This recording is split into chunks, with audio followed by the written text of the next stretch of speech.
My niece hurt my dog, and it destroyed our family. My name's Daniel, and I thought I was making a simple, harmless decision. I had a date that evening, and I didn't want to leave my dog, Luna, alone at home.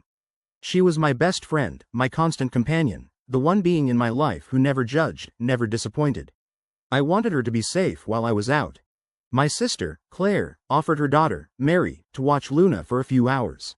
Mary is 12, too young in my opinion to be responsible for a pet that depended on someone's care, but Claire insisted. She's responsible, my sister said. She's a good girl. She'll be fine. I wanted to trust her. I really did. So I left, feeling a little nervous, but confident enough to go out. I kissed Luna on the head, whispered, "Be good, I'll be back soon," and locked the door behind me. I should have trusted my gut. Hours later, when I came back, my heart stopped. The house looked like a tornado had ripped through it. Food scattered on the floor, drawers open, chairs out of place. But it wasn't the mess that froze me in the doorway. It was the sound. A soft, continuous whimper. I called Luna's name, my voice trembling. "Luna. Baby. Where are you?" She was in the corner of the living room, trembling violently, her fur matted with something dark. My stomach dropped. Blood. I ran to her, kneeling down, trying to calm her. She recoiled, and I saw her teeth, broken, chipped, stained with red. I felt my throat tighten, my hands shaking uncontrollably. No, this can't be happening. I turned to find Mary in the hallway, laughing. "Mary," I said, my voice rising, "what did you do to her?" She just shrugged, her phone still in her hand. "We just had some friends over," she said casually. I froze. My mind raced. Friends did this? My own niece, my blood relative, and Luna? For context, Mary had always been a troubled kid. Her mother, my sister, struggled with addiction. I had taken her to therapy before, hoping to correct some of the self-destructive behaviors I noticed online. I wanted to help her, I wanted to give her a chance. But what I saw in front of me, there was no chance here. There was only cruelty. I immediately called Claire, my sister. "What the hell happened?" I demanded. "She's fine," my sister said, trying to brush it off. "She's just a kid, don't overreact." "Overreact?" I shouted. "Luna is bleeding, Mary. She's hurt badly." Claire paused. Okay, I'll handle it. Calm down." I didn't wait. I scooped Luna into my arms, cradling her like she was a child. Her breathing was uneven, her little body trembling violently. I could feel her pain. I could feel her fear. And I hated myself for trusting someone who couldn't protect her. We drove to the nearest vet. The whole way, I kept glancing at her, whispering reassurances through tears. "It's okay, Luna. It's okay, I'm here." At the clinic, the vet's face told me everything before he spoke. "Her leg, it's broken," he said, his voice gentle but grave. "And she's missing teeth, likely from trauma." I couldn't breathe. "Missing teeth? Are you serious?" "Yes," he said, "it looks like she was physically attacked." I felt my knees go weak. I wanted to scream, to cry, to shout at the world. But I couldn't. I couldn't bring myself to yell at Luna. She was trembling too much, burying her face against me. Back home, I confronted Mary again. I needed answers.